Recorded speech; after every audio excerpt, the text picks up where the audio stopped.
Le capitaine Schwellenberg n'en revenait pas. Il avait l'impression de vivre un rêve confus, mais pourtant bien réel. Il était bel et bien en train de pointer son Luger sur un déséquilibré qui prétendait être le comte Dracula. Passant la langue sur ses lèvres sèches, il dit alors, et elle a ensuite raconté toute l'histoire à son mari, qui a écrit le livre. Tout à fait exact. Je n'ai jamais regretté de lui avoir appris toute la vérité. J'ai longtemps caressé le souhait de revenir en Angleterre, mais je n'ai jamais pu le faire pendant qu'elle était encore en vie. Ainsi que le raconte le livre, Harker et les autres m'ont effectivement poursuivi, mais ils n'ont jamais retrouvé la roulotte dans laquelle je voyageais. Mais il était désormais impossible pour moi de continuer à demeurer dans mon château. J'ai donc été contraint de vivre parmi les tziganes, qui ont fait preuve d'une grande gentillesse à mon égard, et chez qui j'ai toujours pu trouver un endroit où dormir pendant la journée. J'ai alors adopté le nom de Vlad Tepes, le tyran du XVe siècle, et dont je suis un lointain descendant. Je me suis attribué comme date de naissance le jour de la mort de Dracula, tel que Bram Stoker l'a imaginé, ce qui me paraissait tout à fait approprié. Et je suis resté avec les Tziganes depuis lors, jusqu'à ce qu'une patrouille allemande nous fasse prisonniers il y a quelques semaines de cela. Ce qu'a été ma vie depuis notre arrestation, vous le savez. La vieille Olga s'est occupée de moi jour après jour, en faisant de son mieux pour éviter que mon corps ne soit exposé à la lumière du jour. Où vous cachez-vous, à présent que vous avez quitté le baraquement numéro 52 ? Je vais seulement vous demander un service, avant que ce camp ne connaisse encore des morts supplémentaires. Vous avez complètement perdu la raison, gronda Schellenberg. Disparaissez de ma vue. Le comte Dracula se contenta de sourire. Regardez-moi, capitaine, et regardez-vous. Mes actes ne sont pas pires que les vôtres. À cet instant précis, Schellenberg fut sur le point de croire que ce que l'homme disait était vrai, et qu'il était réellement celui qu'il prétendait être. Levant le Luger, il pressa la détente. Pendant un quart de seconde, un voile sembla obscurcir sa vision. Puis, le comte Dracula disparut. Il se volatilisa littéralement. Le capitaine se précipita vers la fenêtre, juste à temps pour apercevoir une chauve-souris qui s'envolait à tire-d'aile. Après ça, impossible pour le capitaine Schwellenberg de trouver le sommeil. Le soldat de garde au rez-de-chaussée surgit aussitôt, alerté par le coup de feu, et le capitaine lui expliqua qu'il avait tiré par la fenêtre sur un prisonnier qui tentait de s'évader. L'alerte déclenchée, il se mit lui-même en rapport avec les hommes postés sur les miradors, et leur communiqua le signalement d'un homme de haute taille, portant une longue cape noire, qu'il avait vu essayant de s'évader. Si Dracula croyait qu'il allait mettre un cercueil à sa disposition en dehors de l'enceinte du camp, il se trompait lourdement. Se hâtant vers l'armurerie, Schwellenberg s'empara d'une baïonnette récemment aiguisée. Le comte Dracula trouverait à qui parler s'ils se rencontraient à nouveau.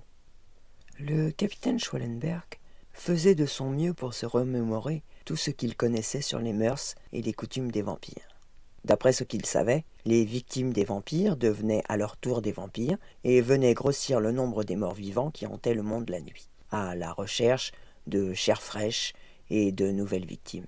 Le capitaine songea aux 3 gardes assassinés, et il se demanda s'ils avaient rejoint les rangs des prédateurs.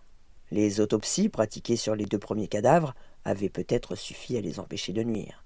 Mais le 3e, lui semblait-il, avait été rapidement enterré après un examen simple et superficiel. Une chose était certaine, il fallait mettre le colonel Rauch au courant des derniers développements de l'affaire et le plus vite possible. Le colonel Rauch. Soudain, Schwellenberg se souvint du costume et de la cape que portait le comte Dracula lors de leur rencontre, et qu'il avait volé au colonel. La plupart des officiers de Bergen-Belsen étaient logés dans des constructions en bois à peine plus confortables que les baraquements réservés aux hommes du contingent. Mais Rauch et quelques autres gradés, appartenant comme lui au sommet de la hiérarchie, avaient réquisitionné pour leur usage personnel des maisons du début du siècle. Bien que célibataire, Rauch résidait dans une belle demeure en pierre, haute de 2 étages, où venait tous les jours une cuisinière et une gouvernante à son service. La maison de Rauch se trouvait à l'entrée de Bergen-Belsen, dans l'enceinte même du camp. et Schwellenberg pressentait que c'était là que le vampire avait établi ses quartiers diurnes. Avant d'approcher, il décida d'attendre que le jour se lève. Il redoutait la confrontation qu'il savait inévitable. Armé de son Luger et de la baïonnette, il fit le tour de la maison, cherchant des yeux des signes d'effraction. À l'arrière du bâtiment, il trouva ce qu'il espérait. La porte de la cave n'était pas fermée à clé, et il y avait des traces de terre sur les marches de l'escalier qui semblaient indiquer qu'on avait traîné quelque chose jusqu'au sous-sol. Le capitaine était sur le point d'entrer, quand une main se posa sur son bras. Un frisson le parcourut. Prêt à défendre chèrement sa vie, il fit volte-face, et reconnut aussitôt la vieille tzigane, Olga Helsing, qu'il avait déjà vue plusieurs fois. « N'y allez pas, le prévint-elle. Dégageant son bras, il pointa le Luger sur elle. « Pourquoi es-tu sorti de ton baraquement? Et comment es-tu venu ici ?»« Le colonel Rauch a envoyé son chauffeur. Il faut que je veille sur Vlad. Vous ne pouvez rien faire contre lui. »« Rauch? Mais le colonel n'aurait jamais fait une chose pareille. Va-t'en, femme !»« Si vous entrez dans cette maison, vous êtes mort. » D'une bourrade, il écarta la vieille femme de son chemin. Si elle s'interposait à nouveau, il la tuerait. Promptement, il descendit l'escalier qui menait à la cave. Immédiatement, il vit la caisse, longue et étroite, et s'en approcha à pas prudents. Le soleil n'allait plus tarder à se lever. Entendant du bruit sur sa droite, il se retourna et aperçut un jeune soldat portant l'uniforme des gardes du camp, qui se jeta sur lui, tel un animal féroce. Schwellenberg n'hésita pas une seule seconde. Levant la baïonnette, il l'enfonça dans le torse du jeune homme, puis la retira avant de la laisser tomber par terre. « Capitaine Schwellenberg, que se passe-t-il » Tournant la tête, le capitaine reconnut alors le crâne chauve du colonel Rauch, qui, une lampe électrique à la main, se tenait en haut des marches. Schwellenberg poussa un soupir de soulagement. « Colonel, il se passe des choses terribles. J'ai trouvé le responsable de la mort des 3 gardes, et il se cache dans cette maison. » S'avançant dans les escaliers, le capitaine voulut expliquer au colonel l'incroyable histoire. « Venez me raconter tout ça dans la cuisine, » l'interrompit le colonel. Et Schwellenberg se retrouva dans une pièce sombre, chichement éclairée par les premières lueurs de l'aube filtrant à travers les carreaux.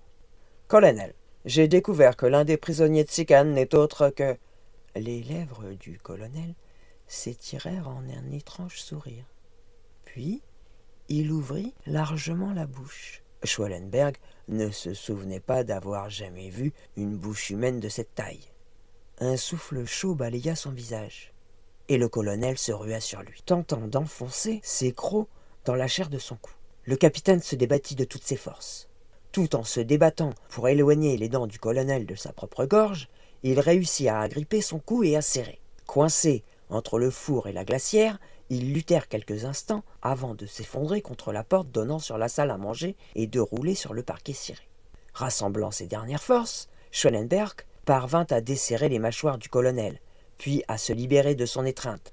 Se relevant d'un bond, il reprit son souffle, tandis que le colonel, ou plutôt ce qui avait été le colonel Rauch, à genoux, s'apprêtait à renouveler son attaque. Au moment où le colonel se jetait sur lui, Schwellenberg vit par la fenêtre que le soleil venait d'apparaître.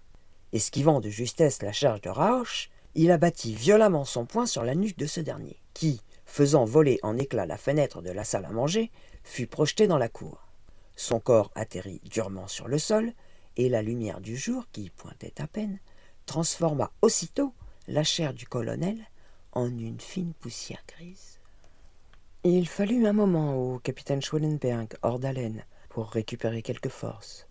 Le calvaire qu'il venait d'endurer l'avait épuisé, mais dès qu'il se sentit mieux, il reprit le chemin de la cave et descendit lentement les marches. L'horreur de la scène qui venait de se dérouler faillit le convaincre de remonter, mais il devait accomplir sa tâche jusqu'au bout. Le corps du jeune soldat s'était, lui aussi, changé en poussière, et le capitaine ramassa la baïonnette avant de se diriger d'un pas assuré vers la longue caisse oblongue, dont il souleva le couvercle. Le comte Dracula était allongé, et il présentait l'apparence du vieil homme que Schwellenberg avait vu l'autre jour, couché dans le baraquement numéro 52. Plaçant la pointe de la baïonnette contre le sternum de Dracula, il se prépara à l'enfoncer, afin de transpercer le vampire jusqu'au cœur. C'en serait alors fini de lui, à jamais. Mais le capitaine hésitait. Plus de 50 ans auparavant, Dracula avait épargné la vie de la belle Florence Stoker. Et les derniers mots du vampire se bousculaient dans sa tête. « Regardez-moi, capitaine, et regardez-vous. Mes actes ne sont pas pires que les vôtres. » Portant une main à son propre cou, il toucha du bout des doigts les 2 perforations jumelles inscrites dans sa chair. Et pour la première fois, il sentit un sang étranger couler dans ses veines.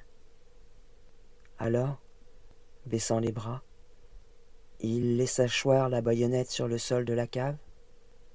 Il se releva et referma le couvercle de la caisse. Puis, il gravit à nouveau l'escalier. À sa sortie de la cave, le soleil l'accueillit, et le capitaine se demanda s'il le reverrait un jour. Soudain, la vieille tzigane apparut à ses côtés. « Prenez soin de lui, » lui dit-elle simplement. Le capitaine Schwellenberg retourna vers le camp, où les prisonniers étaient déjà en rang serré, prêts à partir travailler.